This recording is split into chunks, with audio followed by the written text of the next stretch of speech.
ಕೇರಳಂನಲ್ಲಿ ನಿನ್ನೆ ಭಾರೀ ಪ್ರಮಾಣದಲ್ಲಿ ಮಳೆಯಾಗಿದ್ದು ಹಲವು ಪ್ರದೇಶಗಳಲ್ಲಿ ಭೂಕುಸಿತ ಹಾಗೂ ತಗ್ಗು ಪ್ರದೇಶಗಳಿಗೆ ನೀರು ನುಗ್ಗಿದ್ದರಿಂದ 3 ಮಕ್ಕಳು ಸೇರಿದಂತೆ 7 ಮಂದಿ ಮೃತಪಟ್ಟಿದ್ದಾರೆ. ಕೊಟ್ಟಾಯಂ, ಇಡುಕ್ಕಿ, ಎರ್ನಾಕುಲಂ ಮತ್ತು ಪಟ್ಟಣಂತಿಟ್ಟ ಜಿಲ್ಲೆಗಳಲ್ಲಿ ಪ್ರವಾಹ ಮತ್ತು ಭೂಕುಸಿತ ಉಂಟಾಗಿದೆ.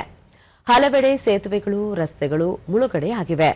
ಕೊಟ್ಟಾಯಂ ಜಿಲ್ಲೆಯಲ್ಲಿ ಮಣಿಮಾಲ ಮತ್ತು ಫುಲ್ಲಕ್ಕಯಾರ್ ನದಿಗಳು ಉಕ್ಕಿ ಹರಿಯುತ್ತಿವೆ. ಕೊಟ್ಟಿಕಲ್ ಸೇತುವೆ ಮುಳುಗಡೆಯಾಗಿದೆ. ಪಂಪಾ ನದಿಯಲ್ಲೂ ನೀರಿನ ಮಟ್ಟ ಹೆಚ್ಚಾಗಿದೆ. ಈ ಹಿನ್ನೆಲೆಯಲ್ಲಿ ಶಬರಿಮಲೆ ಅಯ್ಯಪ್ಪ ದೇವಾಲಯಕ್ಕೆ ಭಕ್ತರು ಸದ್ಯಕ್ಕೆ ಭೇಟಿ ನೀಡದಿರುವುದು ಸೂಕ್ತ ಎಂದು ತಿರುವಾಂಕೂರು ದೇವಸ್ವ ಮಂಡಳಿ ಮನವಿ ಮಾಡಿದೆ. ನೀರುಪುತ್ತರಿ ಪೂಜೆಗಾಗಿ ಇಂದಿನಿಂದ 2 ದಿನಗಳ ಕಾಲ ದೇವಾಲಯವನ್ನು ತೆರೆಯಲಾಗುತ್ತದೆ.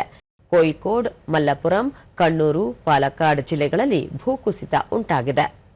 ವೈನಾಡು ಘಾಟ ರಸ್ತೆಯಲ್ಲಿ ಭೂಕುಸಿತದ ಸಾಧ್ಯತೆ ಹಿನ್ನೆಲೆಯಲ್ಲಿ ವಾಹನ ಸಂಚಾರ ನಿರ್ಬಂಧಿಸಲಾಗಿದೆ. ರಾಷ್ಟ್ರೀಯ ವಿಪತ್ತು ನಿರ್ವಹಣಾ ಪಡೆ, ಅಗ್ನಿಶಾಮಕ ದಳ, ಪೊಲೀಸ್ ಇಲಾಖೆ ಸೇರಿದಂತೆ ವಿವಿಧ ಇಲಾಖೆಗಳ ಅಧಿಕಾರಿಗಳ ತಂಡವು ಸ್ಥಳಕ್ಕೆ ಧಾವಿಸಿದ್ದು ರಕ್ಷಣಾ ಕಾರ್ಯ ಕೈಗೊಳ್ಳಲಾಗಿದೆ. ಮುನ್ನೆಚ್ಚರಿಕೆ ಕ್ರಮವಾಗಿ ಗಿರಿಧಾಮಗಳಿಗೆ ಪ್ರವಾಸಿಗರ ಪ್ರವೇಶ ನಿರ್ಬಂಧಿಸಲಾಗಿದ್ದು ನದಿ ಪಾತ್ರಗಳಲ್ಲಿರುವ ಜನರನ್ನು ಸುರಕ್ಷಿತ ಸ್ಥಳಗಳಿಗೆ ಸ್ಥಳಾಂತರಿಸಲಾಗುತ್ತಿದೆ.